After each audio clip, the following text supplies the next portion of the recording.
Voilà Playbro, bienvenue dans Bro Before the Show et aujourd'hui je vais vous parler du nouveau film de la licence X-Men, Logan.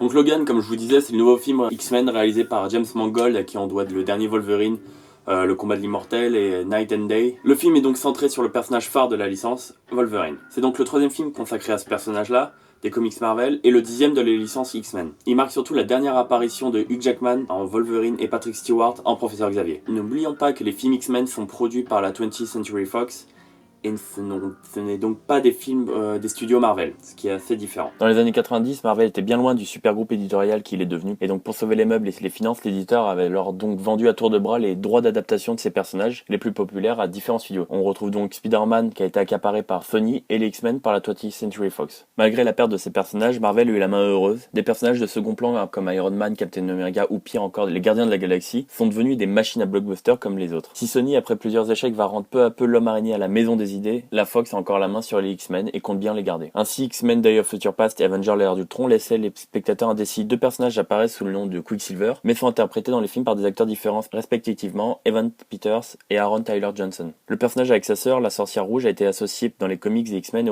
et aux Avengers, et l'utilisation du personnage est donc autorisée selon les droits acquis par la Fox. Cela dit, la Fox aurait intégré les personnages dans son film X-Men après avoir appris que Marvel envisageait leur présence dans l'ère d'Ultron simplement pour leur chier dans les bottes. Comble du comble, pour Marvel, d'où viennent ces personnages, seule la Fox a désormais le droit d'utiliser dans ses films le terme mutant, et Marvel ne pouvait pas faire référence au père de Quicksilver de la sorcière rouge, Magneto.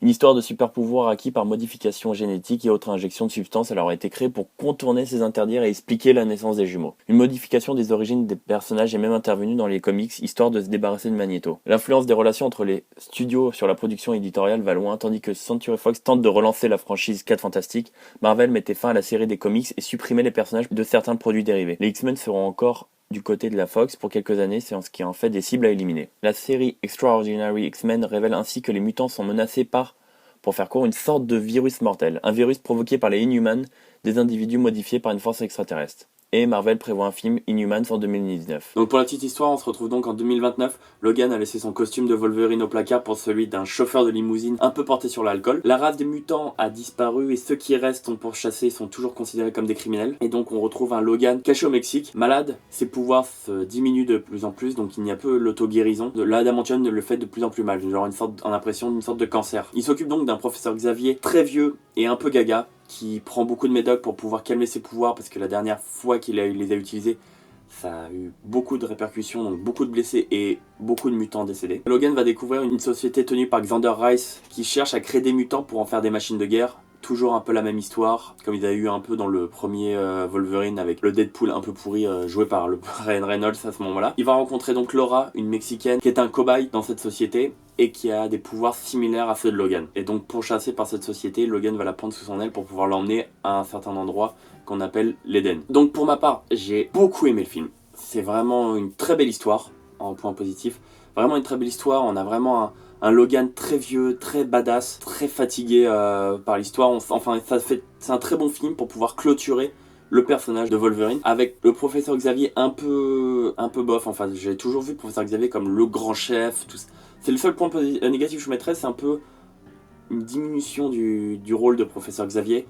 Un peu fatigué, il comprend un peu plus grand chose, il prend beaucoup de médocs. Donc j'ai trouvé ça juste un petit peu, cette partie-là un peu moyenne. Mais sinon au niveau de Logan, avec toute cette histoire avec la fille qui l'emmène à certains endroits pour pouvoir la protéger, il y a une très belle histoire qui m'a fait énormément penser à Last of Us. Déjà au niveau des acteurs, juste Logan ressemble exactement au personnage de Last of Us et la fille, petite brune, jeune, un peu dans le même style. Enfin pendant tout le film je voyais Last of Us un peu partout. Je vais dire aussi en point positif la direction photographique avec le Mexique, le Dakota du Nord, enfin Oklahoma City, toute cette partie là très très folle au niveau visuel. Vraiment pour moi j'avais l'impression de regarder une sorte de road movie un peu indépendant avec beaucoup de gore, avec un côté X-Men mais un côté très indépendant qu'on peut voir dans les festivals comme Deauville ou ces trucs dans le genre. Donc c'est très bizarre pour un film de super-héros, mais je trouve ça très très cool. Ensuite en point positif je trouve qu'on respecte vraiment bien le personnage de Logan, surtout je pense qu'ils se sont vraiment inspirés du comics Old Man Logan, qui était un comics sur un peu une ère apocalyptique dans ces années-là. Un autre point positif, je vais remettre l'accent là-dessus, sur le road movie à la fois émouvant et gore. C'est vraiment un comble à aller le mettre, donc c'est vraiment un émouvant et gore, donc ce que je disais, vraiment très indie au niveau du filming et de toute l'histoire. Et super gore, vraiment il est très très gore le film et c'est vraiment parfait. Juste pour ça c'est vraiment oufissime. En autre point positif, je dirais Daphne Keane, l'actrice qui joue donc Laura et X-23, le projet X-23, qui est vraiment douée. Genre j'ai regardé un peu sur internet sa filmographie, elle a juste 2 films à son actif avec celui-ci. Je pense qu'elle va faire de belles choses prochainement et elle peut continuer sur cette lignée de X-Men avec X-23 et les nouveaux mutants, les nouveaux X-Men. Pourquoi pas? C'est vraiment, ouais, c'est ça, la possibilité d'une suite avec ces personnages, ce serait vraiment notre point positif. Et après, en fait, je vais pas vous mentir, j'ai pas de point négatif à part Professeur Xavier, mais il y a vraiment pas de point négatif. Le film est vraiment très bon, je vous le conseille énormément. Il clôture très bien l'histoire de Wolverine. Après, c'est dommage qu'il arrête là parce que j'aurais vraiment pu le voir ailleurs et vraiment espérer que Marvel réussisse à récupérer cette putain de licence afin de le voir aux côtés d'Iron Man, Hulk et toutes ces histoires. Mais en tout cas, voilà, je trouve que c'était vraiment un très bon film. Il dure plus de 2h30, donc il est assez long. Et en fait, je trouve que c'est assez. Il prend vraiment du temps pour expliquer un peu tout ce qui se passe, que ce soit dans la société, que ce soit pour Professeur Xavier ou Wolverine. Après, il n'explique vraiment rien de ce qui s'est passé avant. Il nous donne 2-3 détails, mais on n'a vraiment aucune information sur pourquoi les mutants ont disparu.